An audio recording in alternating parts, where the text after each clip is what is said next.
नमस्ते।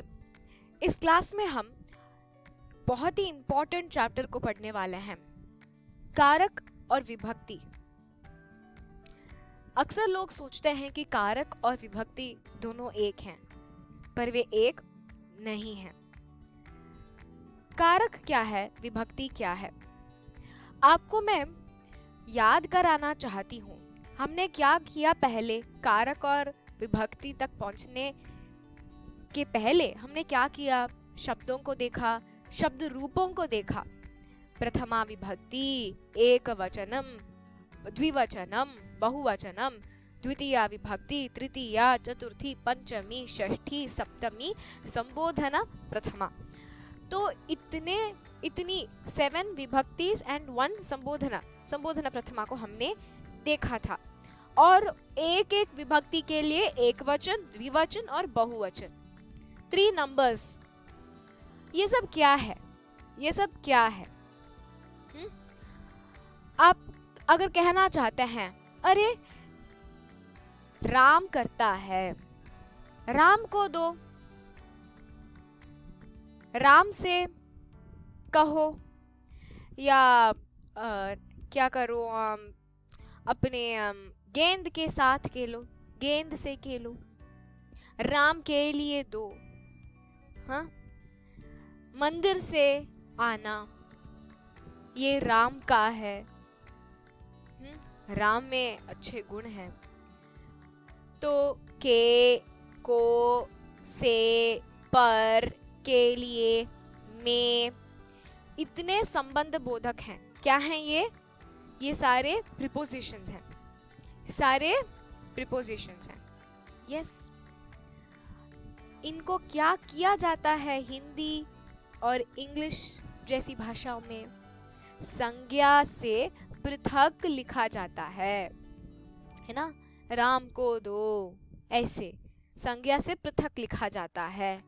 पर संस्कृत भाषा में हम क्या करते हैं, इस संबंध बोधक को हम शब्द संज्ञा के साथ जोड़ते हैं और वो खुद एक शब्द बनता है, वो खुद एक शब्द बन जाता है। ठीक है, ओके। तो इसको हम एक एक केस एंडिंग को बताने के लिए हम विभक्ति का प्रयोग करते हैं। अब इन्हीं विभक्तियों को अगर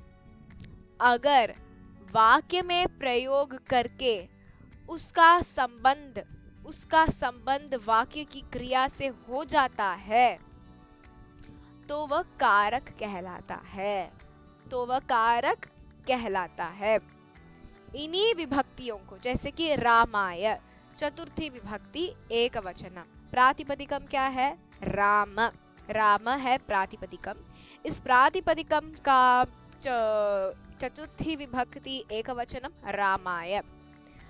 अगर मैं इस रामाय को वाक्य में प्रयोग करूंगी और इसका संबंध वाक्य की क्रिया से हो जाता है, तो वो क्या बनेगा? कारक कहलाता है, वह कारक कहलाता है। तो द मेन डिस्टिंग्विशिंग फैक्टर क्या है? कारक वाक्य की क्रिया के साथ संबंध रखता है। जो वाक्य की क्रिया के साथ जो शब्द संबंध रखता है, उसको हम कारक कहते हैं, इसमें कोई संदेह नहीं है। जो शब्द वाक्य की क्रिया के साथ संबंध रखता है वह कारक कहलाता है, वह कारक कहलाता है। ये कारक किसी भी विभक्ति में हो सकती है, ये कारक किसी भी विभक्ति में हो सकती है। ठीक है, तो ये क्लियर है। कारक एक शब्द है, वाक्य का एक शब्द है जो क्रिया के साथ, वाक्य की क्रिया के साथ संबंध रखता है। तो विभक्ति क्या है? विभक्ति को प्रयोग वाक्य में करेंगे और उसका प्रयोग करने के बाद वह क्रिया के साथ संबंध रखती है तो वह कारक ही कहलाती है, ठीक है। पर ऐसा नहीं है कि सारी विभक्तियां कारक बनने में, कारक अगर वाक्य में प्रयोग हो जाएंगी तो उनका संबंध क्रिया से हो जाता है, ये सत्य नहीं है। सारे के लिए, सारी विभक्तियों के लिए ये सच नहीं है। एक विभक्ति है षष्ठी विभक्ति। षष्ठी विभक्ति को आप वाक्य में प्रयोग करेंगे पर उसका संबंध क्रिया के साथ नहीं होता है, क्रिया के साथ नहीं होता है। तो कहिए आप, क्या षष्ठी विभक्ति से युक्त एक शब्द क्या वो कारक कहलाएगा? नहीं कहलाता है।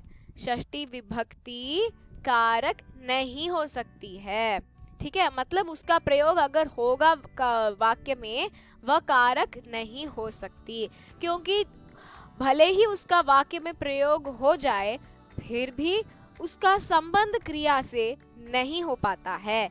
कैसे नहीं हो पाता है? सोच रहे हैं ना, है ना? देखेंगे, थोड़ी ही देर में हम देखने वाले हैं कैसे संबंध नहीं होता है, ठीक है। तो बस उस टेबल को याद कीजिए। कितनी विभक्तियां आपने पढ़ी?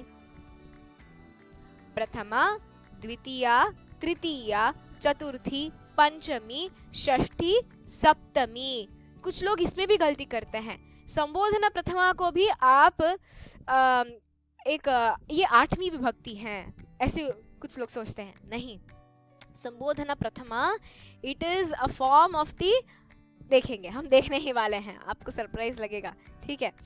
तो संबोधन प्रथमा एक विभक्ति नहीं है, दिमाग में बिठा दीजिए, वो एक विभक्ति नहीं है, ठीक है। तो कितनी विभक्तियां हैं? 7। कितने कारक हैं देखेंगे, चलो।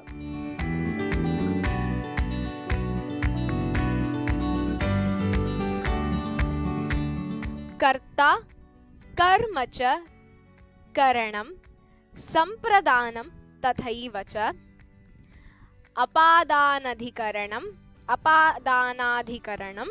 इत्याहुः कारकाणि षट्। कारकाणि कति? षट्। तो व्याकरण कारक प्रकरण में पहला वाक्य है कर्ता कर्म च करणम संप्रदानम तथैव च अपादानाधिकरणम इत्याहुः कारकाणि षट्। तो ये बिल्कुल साफ हो जाता है कारक कितने हैं? 6 इन नंबर। क्यों ये डिफरेंस है?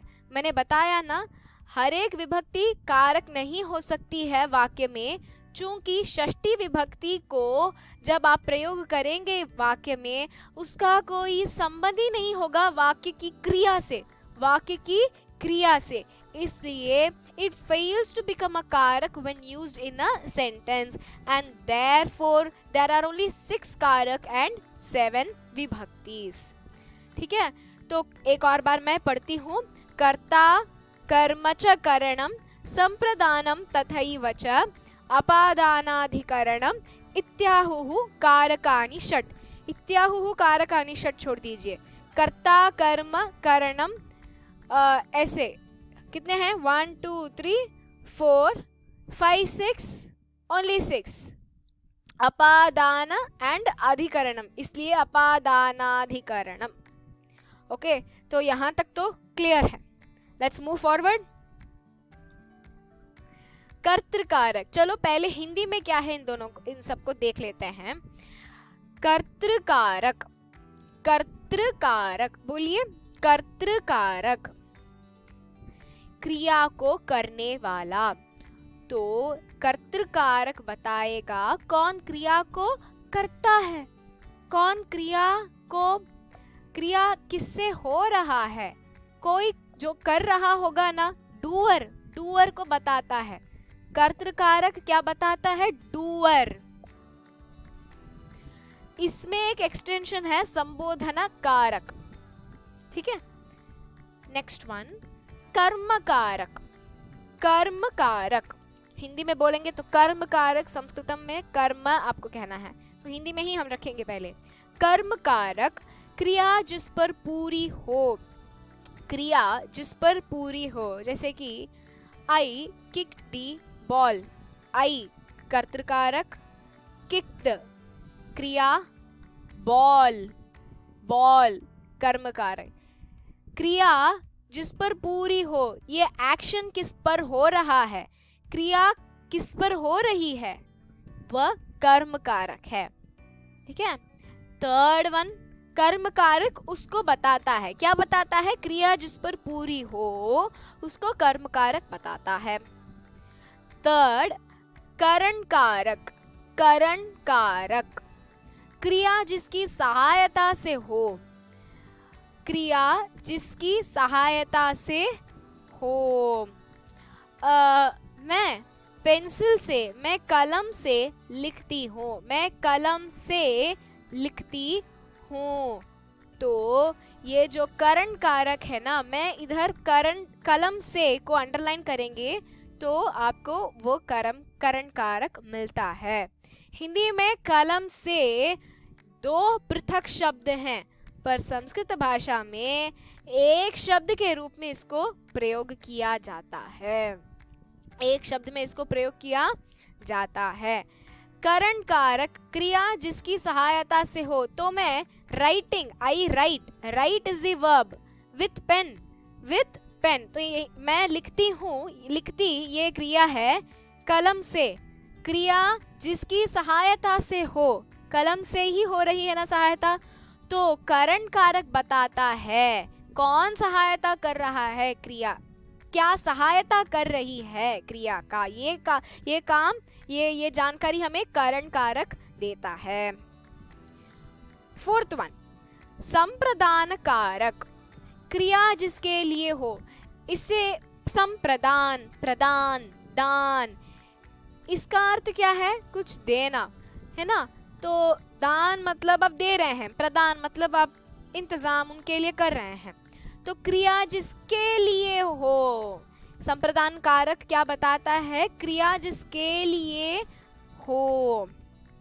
अपादान कारक क्रिया जिससे अलग, क्रिया जिससे अलग हो। सिक्स्थ वन, अधिकरण कारक।